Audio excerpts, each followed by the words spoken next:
نے بہت سے جن اور انسان دوزخ کے لیے پیدا کیے ہیں، ان کے دل ہیں لیکن ان سے سمجھتے نہیں، اور ان کی آنکھیں ہیں مگر ان سے دیکھتے نہیں، اور ان کے کان ہیں پر ان سے سنتے نہیں۔ یہ لوگ بالکل چوپایوں کی طرح ہیں، بلکہ ان سے بھی زیادہ بھٹکے ہوئے۔ یہی وہ ہیں جو غفلت میں پڑے ہوئے ہیں۔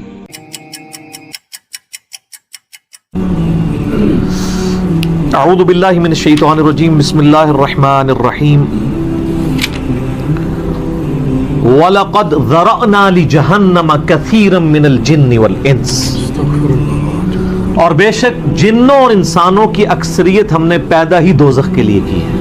اللہم اجرنا من النار، آمین۔ لیکن یہ اللہ نے کوئی ظلم نہیں کیا، بلکہ اللہ تبارک و تعالیٰ نے اس کی ریزن بھی بتائی ہے۔ یہ اللہ کا ایکسپرٹ اوپینین ہے کہ یہ جو انسانیت اور جنات یہاں پہ آباد ہوئے ہیں، ان میں سے الٹیمیٹلی اکثریت دوزخ میں ہی جائے گی۔ بڑے کم لوگ ہوں گے جو جنت میں جانے میں کامیاب ہوں گے، جو سورۃ العصر میں بھی آیا والعصر ان الانسان لفی خسر۔ زمانہ گواہ ہے اس بات پہ کہ ساری انسانیت گھاٹے میں ہے، سوائے ان لوگوں کے جو ایمان لے آئے، نیک اعمال کیے اور نیکی کی تلقین کرتے رہے اور صبر کی تلقین کرتے رہے۔ اس کے علاوہ پوری کی پوری انسانیت گھاٹے میں ہے۔ اور دیکھ لیں زمانہ گواہ ہے کہ حضرت نوح علیہ السلام کے مخالفین تباہ و برباد کر دیے گئے، صرف 78 لوگ جو ہیں وہ کامیاب ہوئے۔ حضرت لوط علیہ السلام کی 2 بیٹیاں ان کے ساتھ بچائی گئیں، ان کی اپنی بیوی بھی، اور پوری قوم تباہ کر دی گئی۔ پوری انسانیت گھاٹے میں چلتی آ رہی ہے، سوائے ان لوگوں کے کہ جو ایمان لے آئیں گے، نیک اعمال اختیار کریں گے اور حق بات کی تلقین کریں گے اور صبر کی۔ یہاں پہ سورہ الاعراف کی آیت نمبر 179 میں ہے کہ بے شک جنوں اور انسانوں کی اکثریت پیدا ہی دوزخ کے لیے ہوئی ہے۔ وَلِعَوْذُ بِاللَّهِ تَعَالَى لَهُمْ قُلُوبٌ لَا يَفْقَهُونَ بِهَا، ان کو ہم نے دل دیے تھے، عقل دی تھی، لیکن وہ اس سے سوچتے ہی نہیں ہیں۔ وَلَهُمْ أَعْيُنٌ لَا يُبْصِرُونَ بِهَا، ان کو ہم نے آنکھیں دی تھی لیکن آنکھوں سے دیکھنے کا سا دیکھنا نہیں دیکھتے، عبرت نہیں پکڑتے۔ وَلَهُمْ آذَانٌ لَا يَسْمَعُونَ بِهَا، اور ان کو ہم نے کان دیے تھے لیکن سننے والا سننا سنتے ہی نہیں ہیں۔ أُولَئِكَ كَالْأَنْعَامِ بَلْ هُمْ أَضَلُّ، ایسے لوگ چوپایوں کی مانند ہیں بلکہ ان سے بھی بدتر ہیں، جو اپنی عقل، آنکھیں اور کان استعمال کر کے حق بات تک پہنچنے کی کوشش نہیں کرتے۔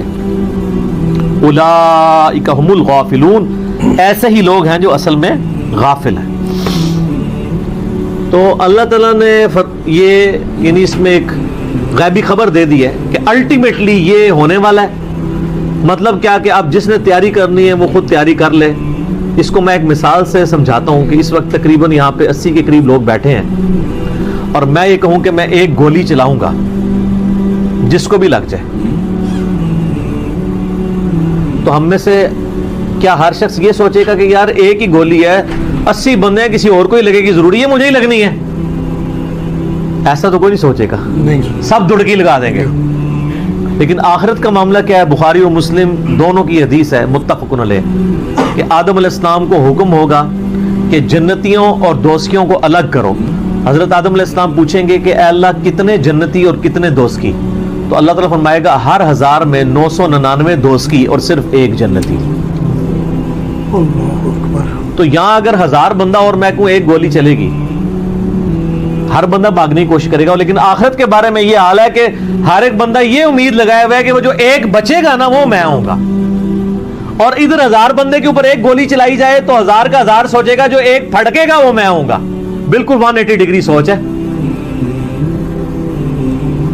یا اس کو یوں سمجھے کہ میں کہوں کہ ایک گولی چلاؤں گا 999 بچ جائیں گے، ایک کوئی لگے گی، کوئی نہیں کہے گا یار 999 بچنے ہیں تو چلو ایک میں بھی ان میں بچنے والوں میں ہوں گا، کہے گا کدھر میں ہی نہ پھنس جاؤں۔ اور آخرت میں تو معاملہ بالکل الٹ ہے۔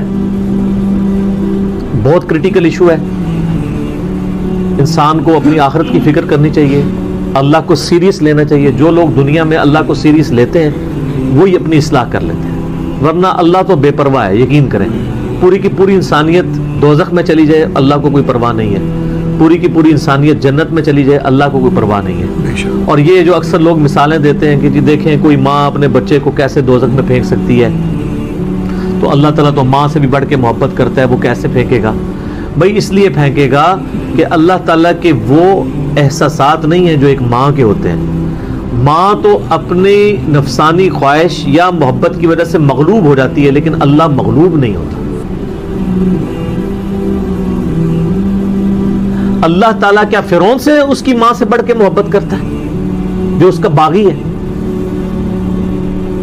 یہ محبت تو ان لوگوں کے لیے جو اس کے تابع فرمان ہو.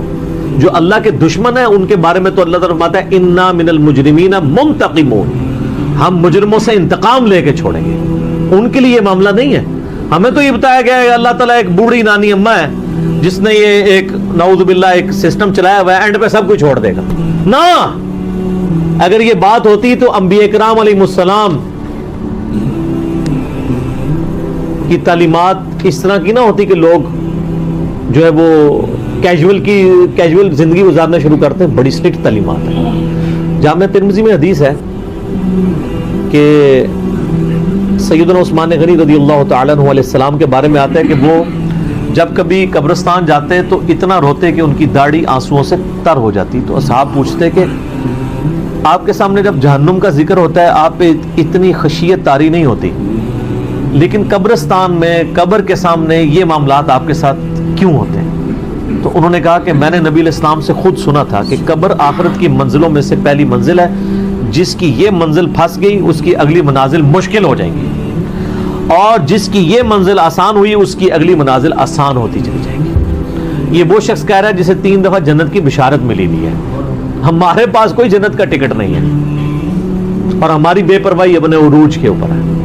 اسی کو پنجابی میں کہا جاتا ہے نا، عقل نہ ہوئے تے موجیں ہی موجاں، عقل ہوئے تے سوچیں ہی سوچاں. جسے عقل نہیں ہوگی وہ موجیں مارے گا، اسے پتہ نہیں ہے نا، لیکن جسے عقل ہوگی وہ سوچے گا کہ یار یہ معاملہ تو بڑا خطرناک ہونے والا ہے. صحیح بخاری میں حدیث ہے، نبی علیہ السلام نے فرمایا آپ ایک جگہ سے گزرے، کچھ اصحاب آپس میں یعنی ہنسی مذاق کرتے ہوئے ہنس رہے تھے، تو آپ کھڑے ہو گئے. آپ نے فرمایا جو کچھ میں جانتا ہوں نا اگر تم جان لیتے تو بہت کم ہنستے، زیادہ رویا کرتے. بہت سیریس کیس ہونے والا ہے. صحیح مسلم میں حدیث ہے، آپ علیہ السلام فرمایا میں نے ارادہ کیا کہ میں اللہ سے دعا کروں کہ تمہیں عذاب قبر سنوا دے. دکھانے والی تو کہانی ختم سر، سنوا دے.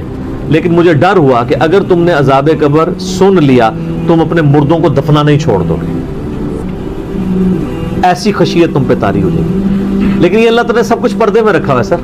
صحیح بخاری میں حدیث ہے کہ میت جو ہے وہ چارپائی پہ کلام کرتی ہے. نیک میت کہتی ہے مجھے جلدی جلدی میری جگہ کی طرف لے چلو، اور جو بری میت ہے وہ چیخو پکار کرتی ہے کہ مجھے کہاں لے کر جا رہے ہو.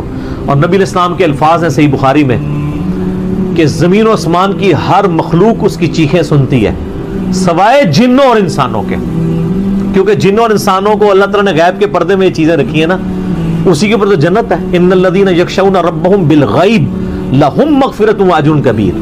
جو لوگ بن دیکھے اپنے رب سے ڈرتے ہیں ان کے لیے مغفرت ہے اور اجر کبیر ہے. دیکھ کے تو سب نے مان لینا ہے. پھر سر اس سے بھی آگے اگر آپ چلے جائیں، صحیح بخاری میں یہ حدیث موجود ہے کہ جب میت کو سوالات کے جوابات نہیں آتے نا تو فرشتے اس سے پوچھتے ہیں کہ تجھے سوالات کے جوابات جو نہیں آئے یہ کیا معاملہ تیرے ساتھ ہوا؟ تو وہ کہتا ہے میں تو وہی کہتا تھا جو لوگ کہتے تھے، سنا کے سننی ٹنی، پڑھا کے سننی نہیں. تو فرشتے کہتے ہیں تو نے خود پڑھ کے سمجھنے کی کوشش کیوں نہیں کی؟ پھر فرشتے اسے ایک گرز مارتے ہیں جس سے وہ زمین کے اوپر بالکل جس کو کہتے ہیں نا پیرلل ہو جاتا ہے، زمین کے خاک بن جاتا ہے. اور اس کی جو گرز کی اگینسٹ اس کی چیخوں پکار ہے اس کو جن و انس کے علاوہ تمام مخلوقات سنتی ہے. اگر یہ سن لیں تو ظاہر ہے یہ تو پھر انسان کے بچے نہ بن جائیں. یہ اللہ نے پردہ رکھا ہے، ورنہ تو آپ بڑے بڑے بزرگوں کو دفنا کے نکل رہے ہو نا، ان کے پردے جو ہے نا وہ جنازہ یعنی اس قبرستان کے گیٹ تک پہنچتے بھی ساری بزرگی کھل گئی ہو، دلال کی بات پیچھے سے آ جائے، ٹھیک ہے، لوگ ایسے بزرگی کا دعویٰ بھی پھر چھوڑ دیں گے، وہ ڈرتے رہیں گے نا. تو یہ اللہ نے پردے رکھے ہوئے ہیں.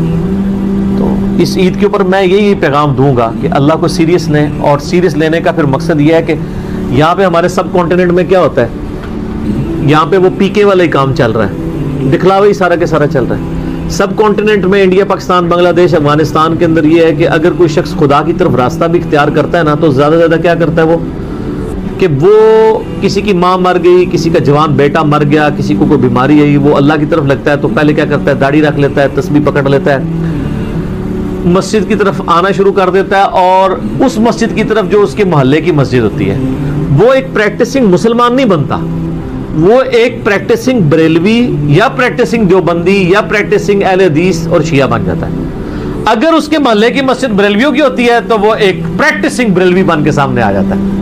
ہونا ہی چاہیے کہ اب تم خدا کی طرف راستہ اختیار ہی کیا تو سب سے پہلے علم حاصل کرو۔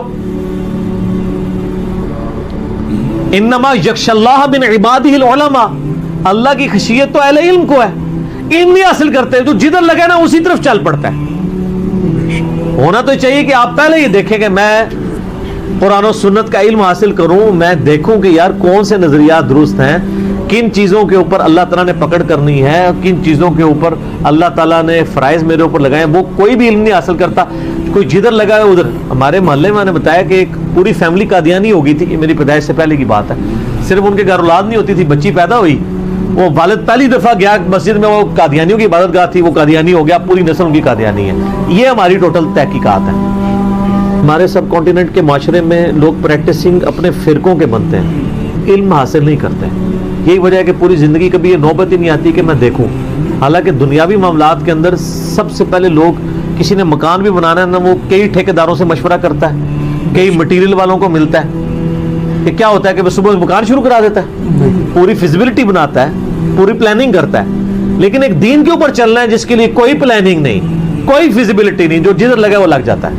اس وجہ سے پوری زندگی لوگ نماز پڑھتے رہتے ہیں، ان کو یہ نہیں پتہ چلتا کہ نماز کا سنت طریقہ کیا ہے، اس کے اندر کیا کچھ پڑھنا ہے، اس کے کیا مسائل ہیں۔ کتنے شادی شدہ لوگ ملتے ہیں، بچے بھی جوان ہو چکے ہیں، ان کو غسل کا طریقہ ہی نہیں آتا ہوتا۔ تو علم بنیادی چیز ہے، اس کے اوپر بنیاد رکھیں، اس کے بعد جو ہے وہ آخرت کی طرف آپ کی رہنمائی ہوگی، لیکن علم کے بغیر کچھ بھی نہیں ہوگا۔